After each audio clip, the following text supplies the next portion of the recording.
my little. This is Python's Paradise. This is your host, Greg Gilbert, aka the Python Hyena, straight out of Fredericton, New Brunswick, Canada, but boasting a beautiful Toronto background behind me because I do plan late this summer to attend Fan Expo, and then in the fall, Frightmare in the Falls. But in the meantime, here we are on May the 29th, 2025, and we are celebrating the 50th anniversary of the giant spider invasion. Yes, folks, I would have been 3 years old when that came out. And today we have the awesome director of the film on the show, Mr. Bill Rebane. How do you do, Bill? I'm okay. Still walking and standing and working. It helps. Are you still preparing yourself for the giant spider invasion? Yeah, I'm getting ready. We're getting ready to do a enhanced version, There we but go. adding about 20 to 30 minutes of new footage and polishing the first cut that came out. So I think that's phenomenal. First, I got to do a shout out to Tommy Kovac, host of Splat from the Past. You've been on his podcast. I think he did a phone interview with you, and he often refers guests to me that he not only did he have a good time with, but he believes I will have a good time with. So your name came very highly recommended. So well, yeah, but I was reading up on you, and something caught my attention.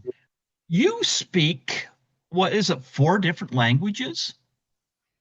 that I only now it's only two and a half. Oh, two and a half.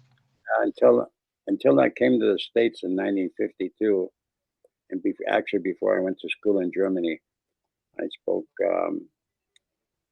German, um, Estonian, Latvian, and Russian, and some Russian. Wow. So I just speak English in 5 o'clock traffic. That's all I know. nothing wrong with that. We need it. If our guy in Washington's got his way, he'll be part of this country, right? And you don't want to talk about that anyway. Forget it. Well, you know what? You know what? We've had a disastrous government for the last 10 years, so I have no hope of any change. People just want more of the same. I didn't vote for it, but it's out of my hands now. I I prefer for Canada, the good old USA, to stay good friends and partners and everything. They can use each other, and You that's want me to that's tell you something? Justin Trudeau had said before he stepped down, he encouraged people to jeer the U.S. anthem at hockey games, and to that, I I I have no use for Justin Trudeau. Uh, I've been to the U.S. for the Chiller Convention in New Jersey. I have no issues with the U.S. and I will not jeer the U.S. anthem because that scumbag says so. He's the one that had failed leadership. He was warned about these tariffs beforehand, and nothing was done about the border or anything like that. So he's Trudeau's got no leg to stand on there. But hey, so I I'm guess not going to jeer your country. Your country's fine by me. Uh, I can't speak about Trump, but I can speak about the people from the U.S. who I've had on the show. They've all been great, including yourself.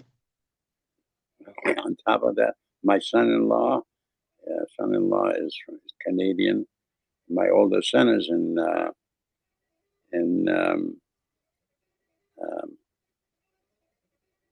in the west there, near Vancouver. Vancouver, yeah, So West Coast, yeah. and he's griping all the time. He's afraid to come to the States because they heard some stories about checking passports and checking them out while they have to wait in a cell for 2 days or something. It's unheard of. Is that really happening? I can't believe it. That's what I heard. Yeah. Wow. And my passport, I just looked at that passport and I expired 2 months ago. So I got to wait. It's going to take 2 weeks to get it renewed so I can go to Canada. Wow. It used to be so easy. You show your driver's license across the border. And I did it dozens of times. Matter of fact, I loved going. The last festival in Toronto I attended was, that was about 14, 15 years ago. And I got a lot of friends in Toronto. So Well, you know what? You're always welcome here in my book, you know. I wish it wasn't coming to this, and I think it's pathetic that's coming to this. Um, I can't speak for Trump, but I can certainly criticize the government for the last 10 years here in Canada. So, yeah, we don't get me started on that. I'm a Reform Party candidate, so I was, and I'm independent. Yeah, yeah. I just don't. We used to never had that. Nobody asked what political views your neighbor had or whatever. It just naturally we're friends and neighbors. That was enough, good enough, and it lasted for all my life that I've experienced this year. Well, now the places are so divided now, people cut you off for voting different. And I'm like, I've never done that with anybody. That's And just then they plain, talk about tolerance. yeah. Yeah, No, yeah, it's not a good subject, politics. The hell with it. no. But I always, I'm fascinated that you had known four languages. What's the most difficult language you ever had to learn? I think it was Russian probably was the toughest. Wow. And Latvian is not too easy either. I still No. I can understand Estonian real good today, but I get I lose some words when I try to speak it. Okay.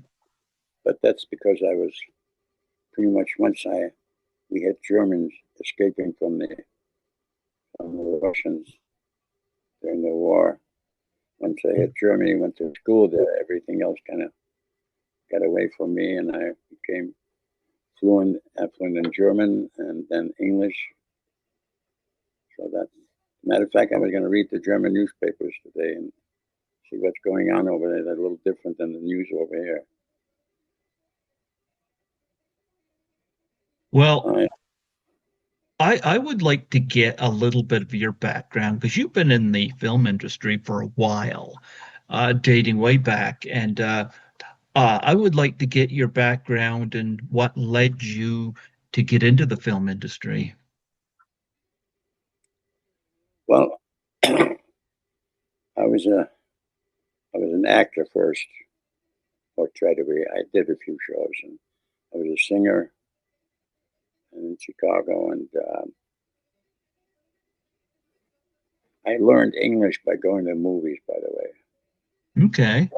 sometimes 3, 4 pictures a day, and they had quadruple features or triple features. And I spent most of my teen years in movie houses, so that helped me to learn English. And I had no idea I was going to get into production until I met actually a YMCA soccer trainer.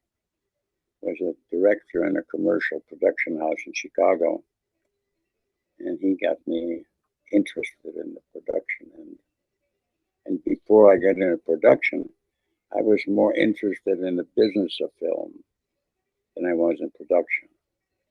So I learned I had a lot of good mentors, and just slid into production with first thing we did was a twist craze with short subject music, because that's what I always wanted to do in the beginning was to do musicals or comedies, going by the You, old. I was going to say, you learned to speak English from watching movies at the movie houses. Do you remember any of the movies that you went and saw? ones I didn't see. No, ones that you saw. Yeah. Oh God, yes, all the Doris Day, Rock Hudson pictures, everything with Don O'Connor. Actually, because I was cat dancing in those days. Don O'Connor was my idol at the time. Oh, Singing in the Rain. Fantastic. So it was a big thrill. Some 40 years later, close to 45 years later, that I directed him in a picture. And that became the thrill of my life, actually. Absolutely.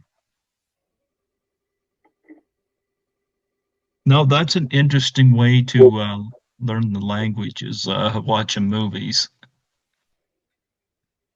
Yeah, very exciting. And I think I've pretty much seen every good old, one of the good Hollywood oldies, story-driven, story-driven, character-driven pictures. That's why Well, yeah. that's why we picked Twist Craze as a musical, and the twist came in and it was a big thing, and we had a brain fart. And oddly enough, the first one became very successful worldwide. So I don't know if you're familiar with those. Yes. One of the things I wanted to ask you about, your first feature film was feature-length film, Monster A Go-Go. You directed that, and of course, Herschel Gordon Lewis was uncredited, and I know somebody that was in his last movie. Um, Oh Talk no, about your collaboration with Herschel Gordon Lewis. well, it was never Monster Go Go until Herschel got it. It was Okay. Terror at Half Day, and Half Day was a little village outside Chicago, and it was a serious science fiction effort. But it was, in Chicago in those days, you were not allowed to do anything union, especially when it came to theatrical films. And I think we were the first to try something theatrical in 62 or 63 in Chicago. And first thing that happened is the union bosses came to see me and says, well, you got to be union. And we had raised, I think, about 45, 50,000 bucks to make the picture. And they said, well, you give us the money and we'll take care of the crew. So they took the money and gave me a crew, and I got about 2.5 hours of shooting done a day with a union crew. So that didn't take much time to lose all the money we had. And stopped shooting because we had with the union crew we could only shoot about a week. Raised money again, and then it ran out again. Finally, I ended up selling the picture to Herschel for. He needed a double feature for, I think, Moonshine Mountain that he was making, and so I sold him the existing footage, and he added some scenes and took it from there. I didn't hear from him after that for about 4 or 5 years, and I saw an ad in a newspaper out of Georgia or South Carolina, and somebody reminded me they changed the title to Monster Go-Go. I don't know where I got a print, but I got a 16 millimeter print out of it. I looked at it and I wanted to puke. And not only that, but all the good production scenes were missing. Production value scenes like the squad car fire engines on Michigan Avenue and the crowd scenes. So that was disheartening as all hell. Mm-hmm. But Herschel and I remained good friends. I hired him for some other projects afterwards, commercial projects. But it was really terror at half day, so I cringe when I hear the name Monster Go-Go. But that's the past, and you can't correct your mistakes 70 years later. Well, he had caused some controversy when he did Blood Feast, so it was Oh, yeah. it was probably interesting having him come on board with that reputation.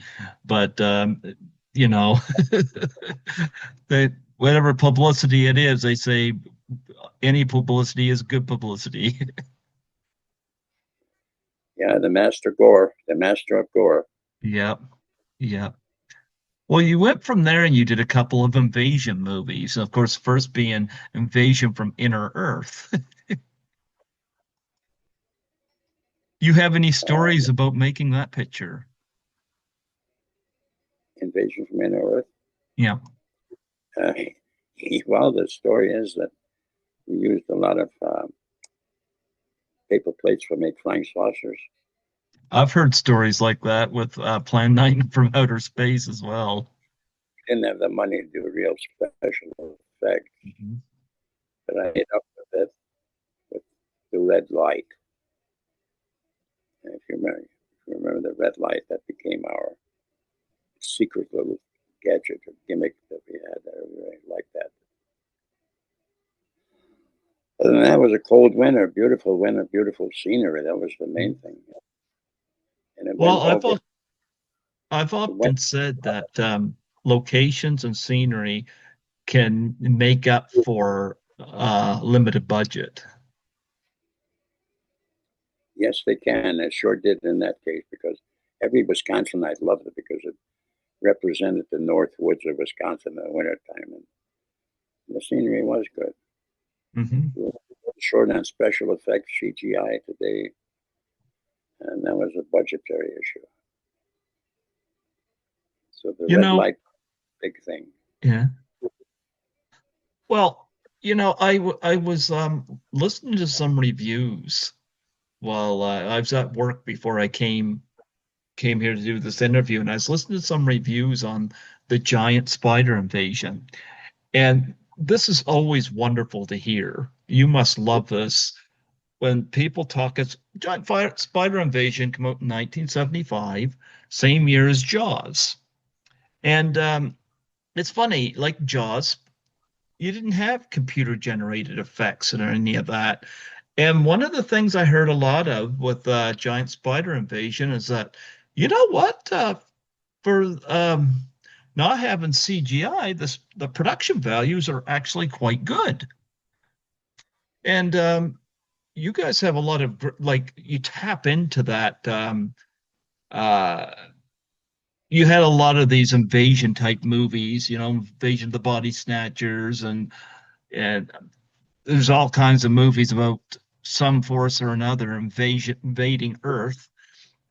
So the giant spider invasion taps into the I don't want to use the word exploitation, but uh, drive-in appeal, as I think might be the term. Well, I'm sure you know that I've heard that it was shot without a screenplay, a completed screenplay. Hmm. I never knew where to take it from the beginning because I always got 2 or 3 pages at a time. The two writers that were fighting with each other would get together and give me a couple of pages, and I never knew where it was going. And the spider was I call it the giant spider disaster usually. And we also had a little bit of drinking problem on the set. And we were elated to hear when Spielberg had problems with his first Jaws. Nothing Yeah. worked. Of course, the studio had enough money to back it up, and uh, we were having a few chuckles about that. But we didn't have the money to do anything right, so we went ahead with the Volkswagen. I was hoping every day, I praying that the VW Spider would work at the end when we finally got it. Well, what do you think about the fact that the giant spider invasion is celebrating its 50th anniversary and has gained the cult following that it has? That must be pleasing to you. So it is pleasing. The money isn't pleasing to me because I don't know if you heard or got the information on it. It made over 200 million or 250 million dollars, Hmm. which for an independent picture for $300,000, it's quite a bit of money. Unfortunately, I didn't see very much of that. We figured out just a little while ago. I think if I saw 150 or $120,000, somewhere around that, in 50 years, it'll be a lot. Hmm. Because that was the old Hollywood distribution system, which everybody loved and called net profits, right?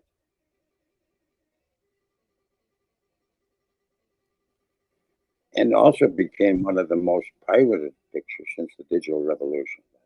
Hmm. But we're coming back with merchandising the products of Giant Spider Invasion. I don't know. I'm sure you heard about the Oh yeah. independent pictures shop and what have you. My friend Jay is taking care of, and maybe we can make up some of those losses with merchandising and doing this enhanced version that we're working on. Well, that is what stands out to me. I love the fact that, growing up, this was unheard of for me. Now we're at an age, where there's lost footage in a vault for movies or whatnot, and you get these extended cuts. And it's amazing for older movies when you get this, and you can see the movie in a whole new light, you know. And you say how much added footage there's going to be for Giant Spider Invasion? It's going to come out to about 25 to 30 minutes. And we created a thread, which I will not disclose right now, That's a thread okay. pull everything together and make it more perfect than it was because I saw a lot of flaws in it afterwards. Hmm. And I didn't cut the picture, it was cut by the distributor in Hollywood. And we call it behind cutting. But we put a lot of time and work into the specific scenes and everything to fix things that I cringed about during the first cut. We're going to fix that and add some new things, and it's going to be campier, funnier, bigger, and hopefully better. Yes, absolutely. Yeah, it's awesome that you're able to come in and do that. Now, do you ever get to do the conventions, like the autograph conventions? Because I was wondering if you ever got to introduce this to that core audience. I haven't done a lot of those, no. I did some in Wisconsin, local ones, because of the crew that I work with now. They lined up a few screenings for the anniversary because of the anniversary, and we did a little bit of had some additional footage, interviews, extra footage, extras, and behind the scenes stuff, and that was really rewarding. But I haven't made any of the major. I used to go to con every year for about 25 years, Hmm. but it's getting a little costly and too much for travel wise without having a. My wife passed away about 10 years ago, I'm sorry. so so things have changed a little bit. Yeah, but when is this extended cut of Giant Spider Invasion? When's it gonna be being released? I think with a little bit of luck, we can get it out before mid fall this year, end fall this year. That's fantastic. So I'm still a physical media person. I don't do streaming. So this uh this would be something I would get on Blu-ray.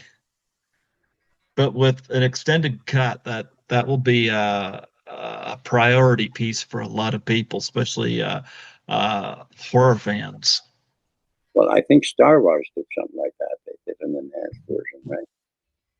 Yeah, That's yeah, yeah. one of my friends called it a reimagination version.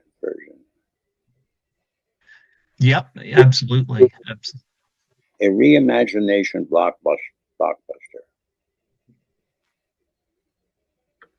Well, you went from the, huh? We're fixing it. Hmm.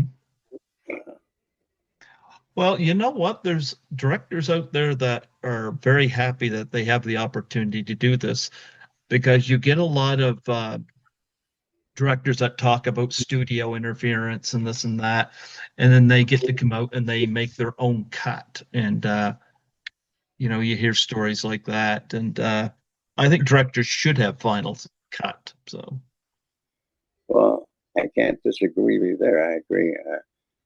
In '75, I was going back and forth to Los Angeles, and every time I left Los Angeles, the distributor was sitting behind the editor, telling her what to do and what to take out, what to put in, etc., etc. mhm. That's almost called behind cutting. Unfortunately, that's the way it works most of the time. Well, you went from giant spider invasion to the Alpha incident. And this is a movie that I know Tommy Kovac was a big fan of. And I've interviewed John F. Goff, excuse me, from this film. What a great guy. And I'm still connected with him on Facebook. Wonderful guy. I had a great chat with him, and you had mentioned to me on our phone conversation you're still good friends with him. Yes, we are. We are very good friends and very close. I don't talk much lately with him, but when we do have a conversation, it goes for a while and remembering all the good times. He and George Buck Flower were Buck two. Flowers, yep. Buck Flowers. Let me tell you, it was fun working with him and terrific actor, both of them terrific actors. Yeah. Yeah, Buck Flowers no longer with us, but he stood out in everything he did. It, you know, Alpha Incident was a fun shoot, even though Ralph Meeker was recovering from a stroke, so that's why he wasn't as active as I wanted him to be. So he had to kind of sit back and do what he could do. But he did start drinking a little bit after his recovery, and that helped occasionally. So, how did the Alpha incident come about after doing the giant spider invasion? Because that's uh, two very, very different films. I wanted a dramatic challenge Hmm. and see if I could. I always envisioned if you could take a handful of people, put them into one location, a room, and sustain it for 90 minutes, you might have a winner without doing Dinner with Andre. I'm sure you're familiar with that Hmm. name. Hmm. Two people sitting at a table. Then. So I found it to be a challenge to be able to sustain it and do that. And my cousin in California did the writing with me, and we came up with a final screenplay and very much enjoyed that, much more than I did Spiders or any of the other pictures. So I was, Well, certainly different. Yeah. A different take. Yeah. and I was a very happy camper when I heard when I had Paramount pick it up for co-feature in 2,000 theaters in those days. And that wasn't nothing to forget about. That was a good shot for me. Well, another individual that I had interviewed that you worked with was Jenna Keogh, who was in Looker, and you worked with her in The Capture of Bigfoot. Who was it? Jenna Keogh. Janet Hill? Keogh, Keough.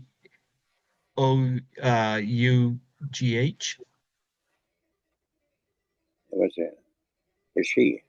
Yeah, it's a she. Well, please remind me of that. I, I'm not, don't, I can't remember the name. Yeah, she is credited as a dancer in The Capture of Bigfoot. Oh, you mean the Playboy Bunny? Hmm. The Well, one in the red dress? Yeah, she was in Looker as well. That's where I got familiar with her. Okay, now, yeah, now I can remember. Sure, we was a big one, but I don't know how we booked her. I think she came out of a talent agency in Chicago. Hmm. But yeah, she it was a good scene. And of course, you had Georgia Flowers in this. Now, I haven't seen this one, um, but I'm going to ask you about it. The Capture of Bigfoot. That seems to now. Correct me if I'm wrong. Leans into the uh, giant spider invasion take on drive-in movies. Um, was that what you were driving for when you made this movie? Pretty much so, yeah. Hmm. And we were by that time I had gone into distribution myself because of the issue with Giant Spider and Group One International. I had gone into distribution, so we were doing very well in foreign sales before releasing it in theaters. And we did very good in foreign sales right after we made it. It was a tough one to make because we had about 2 weeks of nothing but 20 to 25 below weather. And the makeup of Bigfoot, they once the prosthetic was put on, and he would walk from the warm room outside into the cold, and the body heat would melt the glue, and the whole prosthetic would just slide off the face. Back again, start all over again. And the first Bigfoot that John Goff, by the way, got the first Bigfoot uh, named Frazier from a wrestler from Mississippi. He didn't tell us that he had phlebitis and he couldn't walk, but it was pretty damn big, a really big guy. So yeah, every picture has its problems, but I'm sure everybody goes through that sometime. In any kind of production, you have some hiccups, but we overcame that much. Overcame that. Had to use a lot of heating blankets, long extension cords to keep the Panasonic cameras warm and running. Yeah. Other than it worked.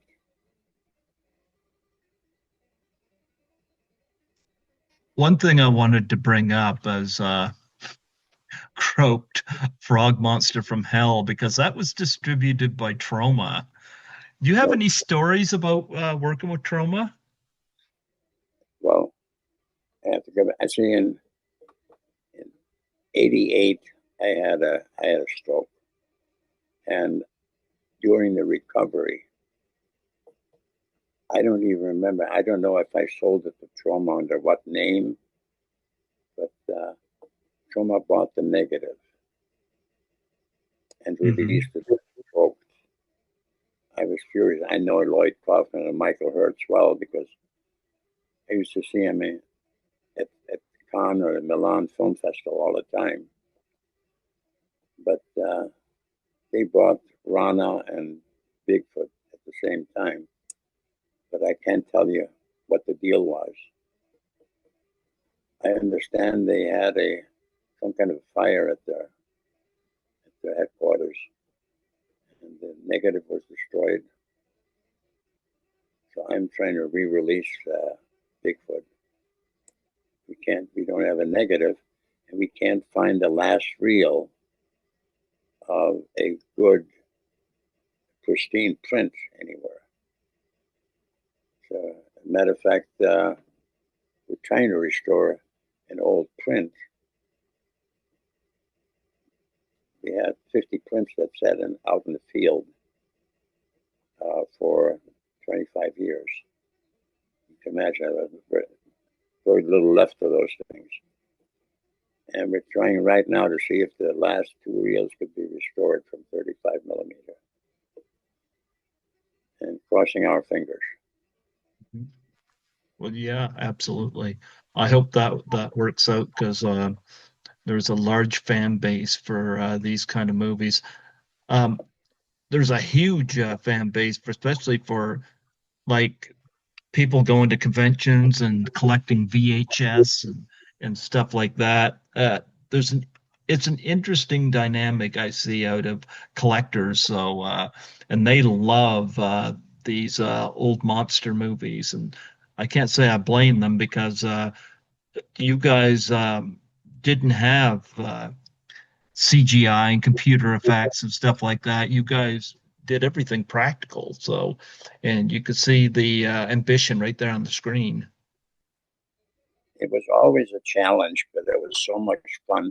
And today I say, unless it's fun, I don't want to do it. Hmm. We're still doing stuff. So I got another picture coming out at the end of this year called Ghostly Obsessions that we did about 10 years ago, Hmm. direct and digital form. And we got spiders, and I'm working on a new drama, a love story right now that maybe we could do at the end of this year. So trying to keep busy and and of course we got independent artist picture.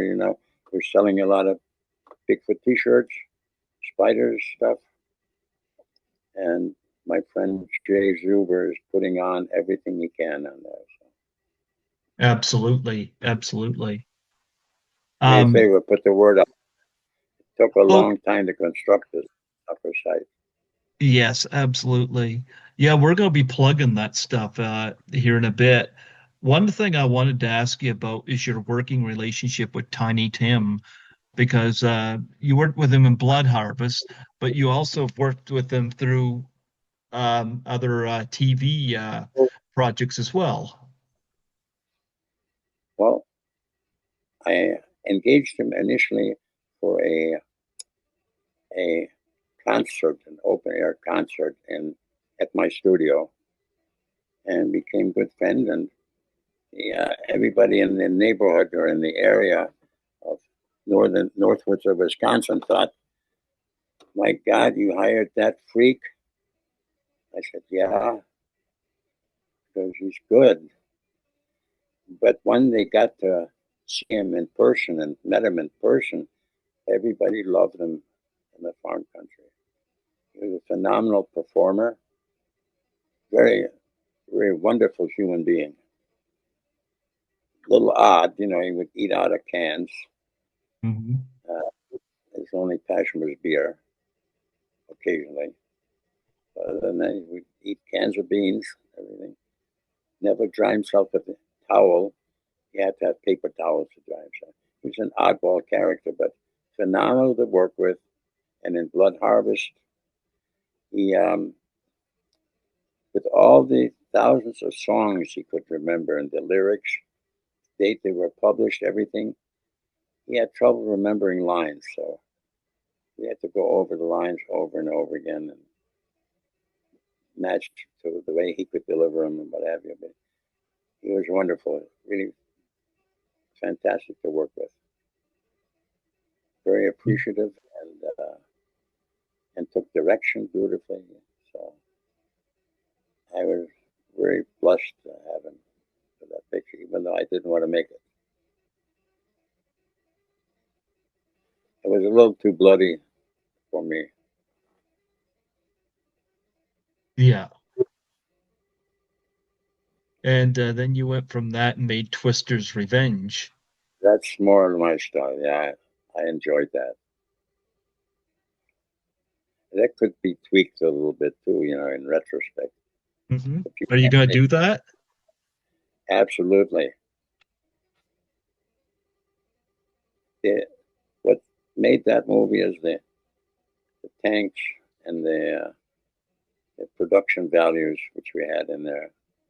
I mean, I think that we spent about $120,000 on it. That would have cost 10 million in Hollywood to make. So I'm kind of proud of for the production values that we got out of it. Yeah. And I we retitled it. I don't know if we're going to keep that title. Twisted Revenge. We call it Dumb, Dumb, and Dumber. And I lucked out with those three characters for sure. Minneapolis, they were great. A little stupid. It was a hell of a lot of fun making that. Yes, absolutely. You had mentioned Ghostly Obsessions. Um, Now it says here on IMDb 2004, but you said it hasn't been released. What's this? What did No, I hear that right? I didn't like the first cut, and I pulled it off the shelf. I put it on the shelf, and um, and then forgot about it because of other stuff I was writing. I did Rosemont. I wrote Rosemont Mm-hmm. to End of the Entertainment, which is a Christmas movie, of course. It's playing every holiday now for Mm-hmm. the last years. And I just recently brought it back, and we found all the camera tapes. And a friend of mine in Wausau, Wisconsin, is re-digitizing everything and cutting the picture together. As a matter of fact, next week I'm going to start working with him on the final cut. But it's done and ready to go, so I hope we have that out in 2 months or so. Okay. It's not a horror movie. It's a ghost story, as the title says, Ghostly Obsessions. It's a character study also. Oh, that's interesting.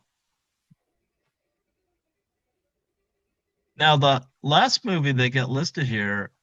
Now this one's only got one outside your name, one cast member listed. Pickled Movies. What can you tell us about that? Oh, that was a pilot show I was going to do for VCI when Giant Spider was being distributed through VCI in Oklahoma. Mm-hmm. We needed a wraparound. We wanted to do a wraparound show, and we called it, instead of Vinegar Syndrome, we called it Pickled Movies because of the characters involved. A young starlet whose husband, an old producer, died and left her all the old movies, and she bitches about it. And you remember the picture, the Ghost of Mrs. Muir? I do, yes. All right. Well, her her deceased husband comes to life in ghost form from the picture she has on the wall, and tells her, converses with her, and say, "What do you mean I didn't leave you anything? I left you all my great pictures. You can make money with them." And she doesn't know how, but she starts talking and experimenting with it. Sets a projector and starts looking at him. And then it's a wraparound. We could take any of the 500 pictures that BCI had and do a wrap around them and do a commentary on them. Like, it's just, in the digital age, that's what everybody is looking for. Mm-hmm. So that's what it is. It was a wraparound pilot that we shot called Pick a Movie Shot. Well, your friend there, your admin on your Facebook page there's had mentioned to me, and I have no issue with doing this. I said absolutely. He said that you would love to plug your web page and Spotify, and I'm all for that. Um, promote your web page on here and and engage fans in that. Well, thank you. It took Yeah. us a while to get this thing going because I wasn't into merchandising before, but we caught a few people that were merchandising stuff from Giant Spider Invasion and Mm-hmm. Bigfoot and T Public, especially. I should mention that. Mm-hmm. I have to stop it. But they were selling Giant Spider T-shirts, caps, mugs, any product you can imagine. So we just stop all of that. We've got to do our own. Matter of fact, we're trademarking everything that we can get right now. and I got 11 pictures. So everything that is a good campaign is going to go into the store, for, whether it's posters, blankets, pillows, and mugs, iPhone jackets, you name it. We'll produce it and market it. And we I'm have on. independent artists is primarily supposed to appeal toward the collector. Every DVD we send out of here would be a signed copy, and same thing with the products. Very specific things that nobody else has. We have the exclusivity now on it. Absolutely. I'm on there. I'm on there right now, on your web page. Jay is a hell of a good designer. He really worked hard on that, Mm-hmm. on that website to get that moving. And now that we get the website, we got to start promoting it and getting the word out that it's really there.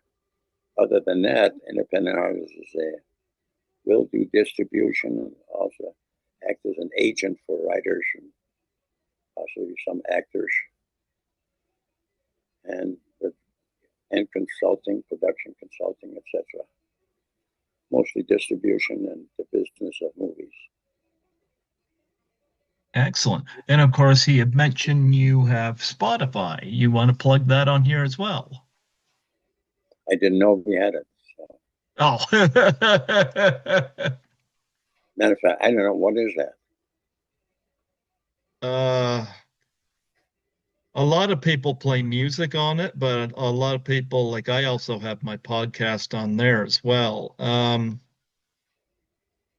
me see what he wrote here.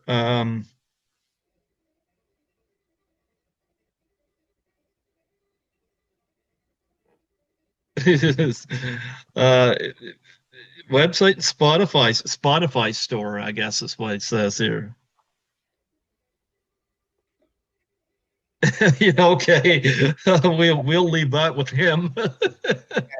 Send me a link. That's what he usually does. If I Well, don't there know is a something, Spotify link on there, yeah, there on the is. web page. Yep, Okay, yep, there is a okay, I gotta Spotify learn. link. I use the computer mostly for writing screenplays or promotional stuff and packaging stuff. So software, and I can't even edit because the editing program has got too much for me. Yeah, I'm an iMovie guy. That's goes back 20 years. I rather do it on film. absolutely, absolutely. What are your thoughts on how filmmaking has changed since uh, the heyday in which you made a lot of your monster movies? Well, in short, lack of good story, character-driven screenplays, I agree. and they got, I think, too many kids out of film school in Hollywood. And all I hear from Hollywood and my friends there is it ain't the same. It'll never be the same. I think, like the president of Paramount said, Hollywood is dead. And it's a shame because for a half a century or more, um, the world, and I mean the entire world, learned Hmm. about America and our culture from American motion from Hollywood movies. And of course, they're all available on through streaming and Roku channel and what have you. But it's, since the star system is out, I'm just hanging it up. Okay, don't worry about it. I was going to. That's the, I was supposed to shut the phone off before. That's okay. Don't worry about it. I was going to say, and I've had this conversation with a filmmaker recently. Streaming is really killing theatrical, and I am one of these people. I enjoy my physical media. I don't do streaming, but I enjoy my physical media, and I love going to the movies at least once a week. I enjoy sitting in with an audience and experiencing a movie, you know? And when I go travel to Toronto, there's a variety of theaters there that I like to visit while I'm there, you know? I think the spider invasion is coming through your phone.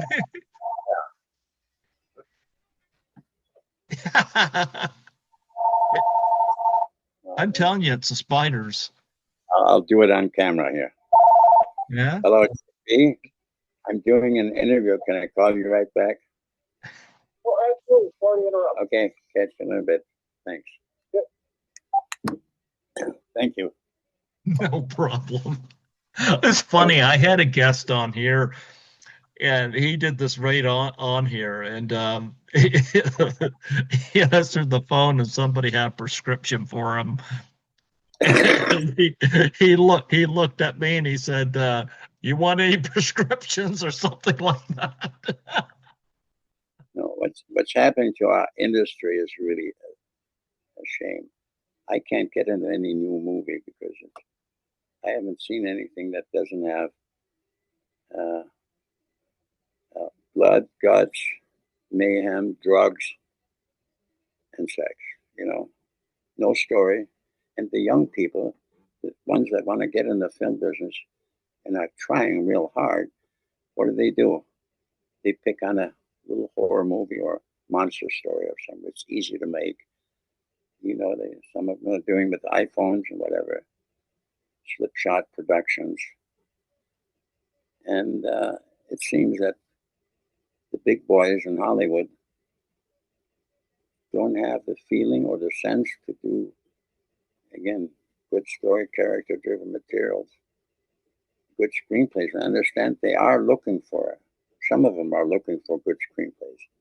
And that's what I'm after. I'm doing a lot of writing, and I have a few old ones that I never made.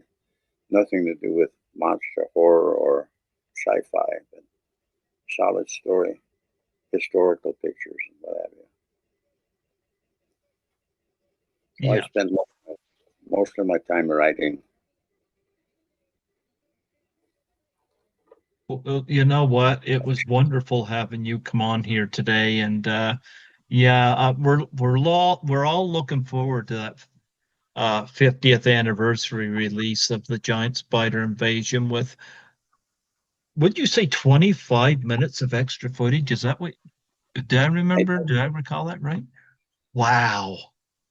you know, So that's going to be a great purchase.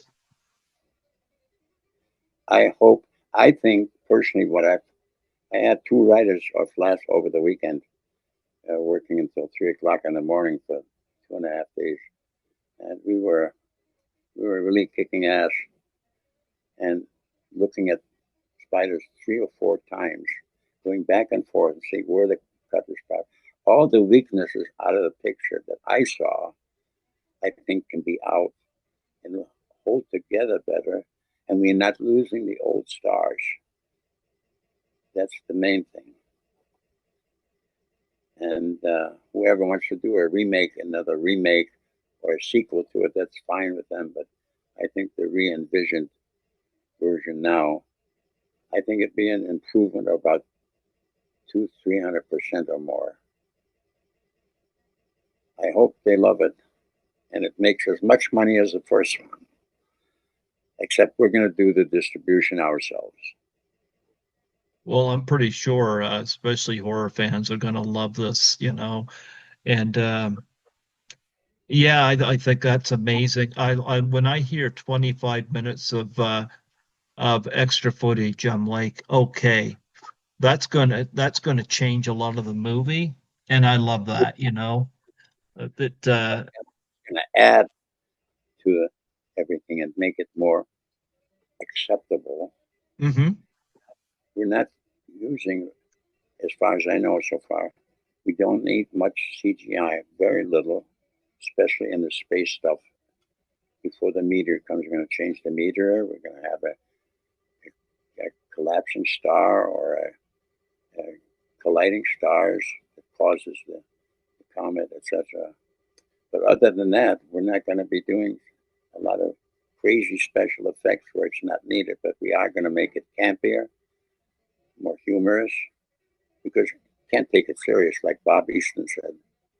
This can't be, when he first read the script, he says, you can't make a serious picture out of this. He says, you got to camp it. And we did without a script as we went along. He would come up with the line. He says, what do you think, Bill? I think it's great. Let's do it. And we did it. And who can beat, you can't tell Rice Krispies from rabbit toads. That's going to go on a T-shirt. So, Absolutely. so I hope they enjoy it, this new version, a lot. And, I don't know what it's going to do to the original. What do you think? You know what? I What think happened? that I think there's people that'll probably want both versions. But for me, I want the enhanced version. I mean, you get more. And it'll be a Hmm. little. When Yep. you make it and you look back at it a year later, or 3 years later, or 20 years later, you see all the inconsistencies or the little mistakes you made when paying it, and you didn't have the money to redo it, do 20 takes or whatever. You see all the little mistakes. Now, with this remake, I can correct some of those little things that bothered me and made me cringe all along. And that's the fun of it. And we were very careful in doing that when we were writing until 3 o'clock in the morning, back and forth as scenes. Here's a good cut, and enhancing certain scenes beforehand. And we're going to reshoot one sequence Oh, nice. that I can talk about. When Ev Kester runs into the bar after she's scared shitless from this tarantula in bed and the drawer, spider coming out of the drawer. She runs to the barn, and then she wouldn't do the scene. My wife did the double for her to get the spider on her. The spider jumps out of the hayloft. Remember that? Yep. Well, we're going to do that entire scene and do a reverse angle of the spider, 4-foot spider, devouring her. Oh, That'll be nice. that'll be the scene for the horror fans. Oh, nice. Nice. This is going to be a great Screaming, jam-packed release. more screaming, more naked legs. There Hmm. you go. Now I gave it away, damn it. Well, you know what? I think that this is something that I'm hoping that I should recommend your name at a few of the conventions because I think a lot of congoers would love to hear about this too. Especially when you get the picture done, you could do some screenings of it or something. I think that'd be great because we're going to do our own. We're going to start with a theatrical release. And go back Nice. to old ways of states' rights distribution. You're familiar with that phrase. Yep. Oh yeah. I agree with that. Yep. Well, you know Okay. what? It was wonderful having you come on here today and talk about this. And I'm glad we were able to make time on such short notice. But Well, we got it. this has been fascinating. Well, let's do it again sometime. And I appreciate you having me. Oh yeah, absolutely. And I'm going to be keeping watch on when this is released as well, so that we can do an update, a follow up. So yeah. Well, Now, I can always give you a call and say, wait, maybe that's what we won't have to go on the air, but anywhere. mhm. I can tell you what we're going to do and how we're going to do it. Maybe you can contribute some stuff to it. I'm sorry, what? I said maybe you can contribute some ideas to it as we go along. You know what? If I come up with something, sure, I'd be happy to do so. You know, it would be interesting with that disc release, and I've seen releases like that where they have the original version of it and they have the new version of it, uh, both on the same disc. You guys go do something like that? Haven't thought about that, but that's interesting. Yeah, yeah. Now, me, I always go with the extended cuts of anything, you know. So, but there are uh, uh, films out there where the menu pops up and they'll have you can make a choice between Yeah, theatrical cut or extended cut, you know, and you click which one. we could do that. Yeah, we can put Yeah, the menu. No problem. Well, there's an idea. Add more value to your buck. exactly. Yeah, make it worthwhile doing a two-disc Blu-ray. You go do a commentary track on it. And the new one, Yeah, I I don't know. I I there's love that those. you do. I do. You know, I love sitting down, playing the movie. And if I have the opportunity to hear a commentary track, whether it be a lot of them are director's commentary. Sometimes you have director and producer or whatever, you know, and hear them talk about anecdotes about the film as it goes, and I enjoy those. They're my favorite part of disc is commentary tracks, you know. So I find I learn a lot from those. Well, we are going to make. Matter of fact, I think I had it scheduled for a week ago. I have to go somewhere and do a commentary check on the original version. Hmm. We're going to do that next week sometime. Well, there you go. So there's a couple ideas for you. Well, Bill, it was wonderful having you come on here today. I thank you for coming on in such short notice, and we thank your admin on Facebook for arranging this. Hmm. I appreciate it. I love your background. Like I said, I wish I was in Toronto. I love Toronto. I love Toronto. I And wish I, yeah, but in action, uh, yeah. Bumfuck, Wisconsin. There's nothing happening here. We got two taverns, and that's it. Well, you know what? Nothing happens in New Brunswick here either. So that's why I love Toronto. But I'm not going to complain. I've got two jobs. I got a roof over my head. I got my cat. My younger brother lives close by. You know, so I'm able to keep my bills paid. So That's the yeah, I gotta try to travel to Toronto a couple times a year when I can. So a lot of time during convention season. So all right. I enjoyed it very much. yeah.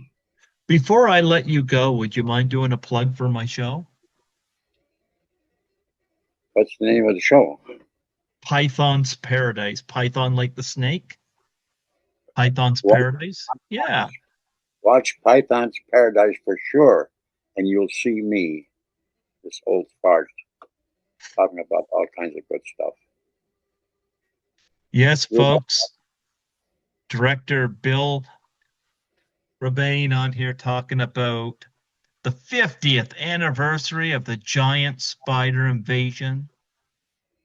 Check out the new release, 25 minutes of extra added footage. That's more bang for your bucks, folks. And we'll see if we can get Bill here at some convention so that maybe he could sign some copies of this and share some of the awesome stories that he's been sharing here.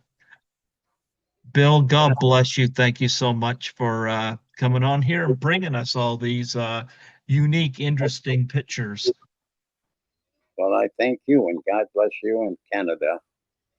And I hope we continue to be the best of neighbors and partners forever.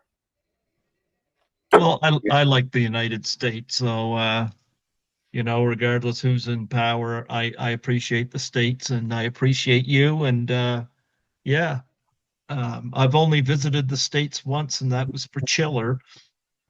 An actress friend of mine helped me get my passport, and I had a great time, you know. So I'd love to travel there again when time and money permits me to do so. Yeah, well, welcome. You Absolutely. place to go to in Saxon, Wisconsin. So, I appreciate that. Thank you so much. Thank you all so right. much. And otherwise, I'll be seeing you in New Brunswick or Toronto. Either one. Have a good one. But make sure you have a can of Raid on you in case, a big giant can of Raid on you in case the spiders invade again. Oh, I thought you were going to talk about ticks. You got a lot. You don't have any up there, do you? It's too cold. Yeah. Well, it's not cold here right now. It's all sweaty summer up here now. What is the temperature there? I don't know, but We had today. I know there's people walking around without shirts on out in public, so Well, 81 degrees for here. That's pretty damn good. yeah, yep. No more. Anyway, yeah. But anyway, I bid you a wonderful day and God bless. Same here, buddy. You take care of yourself. Bless you. All right, bye bye. Bye bye. Have a good one. You too. Thank you.